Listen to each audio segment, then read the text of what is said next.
మా ఏపీఎంకే ఛానల్ని ఆదరిస్తున్న ప్రేక్షకులందరికీ మా హృదయపూర్వక ధన్యవాదములు. ఒక సాధారణ మార్నింగ్ని గుడ్ మార్నింగ్లా మార్చేసి నీ ఊహల కోటలో బంధిస్తావు. ఒక సాధారణ డేని గుడ్ డేగా మార్చేసి ప్రపంచమంతా చుట్టి చూపిస్తావు.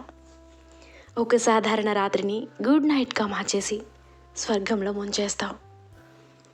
నువ్వు నా మనసు అవడం నా అదృష్టం. అందరి మనసులు వేధిస్తాయి అంటారు. నా మనసువైన నువ్వు తల్లిలా లాలించి, తండ్రిలా దీవించి, తోబుట్టుల్లా ఆదరించి, స్నేహితుల్లా నవ్వించి, భర్తలా భరించి, పిల్లల్లా ప్రేమను నింపుతావు. మరుజన్మ ఉందో లేదో తెలియదు. ఉంటే మాత్రం నువ్వే నా మనసుగా మళ్ళీ పుట్టాలి. పుడతావు కదా. ఇలా కవిత్వాలు వ్రాసే కవులందరూ చంద్రగ్రహ జాతకులే. చంద్రుడు కర్కాటక రాశికి ఆధిపత్యం వహిస్తాడు.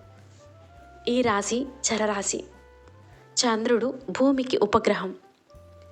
చంద్రగ్రహ రేడియేషన్ మనస్సుపై ప్రభావం చూపుతుంది. ప్రతి ఒక్కరి మానసిక స్థితి చంద్రుడి పాజిటివ్ మరియు నెగిటివ్ రేడియేషన్లు బట్టే ఉంటుంది. మహాకవులు, కవులు చంద్రుడి పాజిటివ్ రేడియేషన్ వల్లనే అవుతారు. మానసిక రోగులు, ఉన్మాదులు చంద్రుడి నెగిటివ్ రేడియేషన్ వల్లనే తయారవుతారు. వీరికి అమావాస్య మరియు పౌర్ణమి ప్రభావం ఎక్కువగా ఉంటుంది. సముద్రపు ఆటుపోట్లు పెరగడం, తగ్గడం అనేది చంద్రుడి వల్లనే జరుగుతుంది. పౌర్ణమికి సముద్రపు అలలు ఎగిసి పడుతూ ముందుకు నెడుతూ ఉంటాయి. అమావాస్యకు సముద్రపు అలలు ఎగిసి పడుతూ వెనక్కి లాగుతూ ఉంటాయి. చంద్రుడి రేడియేషన్ ప్రభావం 15 రోజులు ఒకలా, 15 రోజులు మరోలా మారుతూ ఉంటుంది. క్షీణత్వం, పూర్ణత్వం చంద్రుని వలనే ఏర్పడతాయి. చంద్రగ్రహ జాతకులతో చాలా జాగ్రత్తగా ఉండాలి అని గుర్తుంచుకోండి.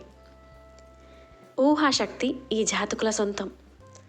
6th సెన్స్ వీరికి ఎక్కువగా పనిచేస్తూ ఉంటుంది. ఎవరి జాతకానికైనా చంద్రుని స్థితి ఆధారంగానే జన్మ నక్షత్రాన్ని, జన్మరాశిని నిర్ణయిస్తారు. దానిని బట్టే వారి మానసిక స్థితిని నిర్ణయిస్తారు. చంద్రగ్రహ రేడియేషన్ వలన మనుషుల ప్రవర్తన ఎలా ఉంటుందో తెలియజేయడమే ఈ వీడియో యొక్క ముఖ్య ఉద్దేశం. ఈ వీడియో వల్ల మీకు ప్రయోజనం ఉంది అనుకుంటే కామెంట్ చేసి షేర్ చేయండి. లైక్ చేయడం మాత్రం అస్సలు మర్చిపోవద్దు. నెక్స్ట్ మరో మంచి వీడియోతో మళ్ళీ కలుద్దాం. జై శ్రీకృష్ణ.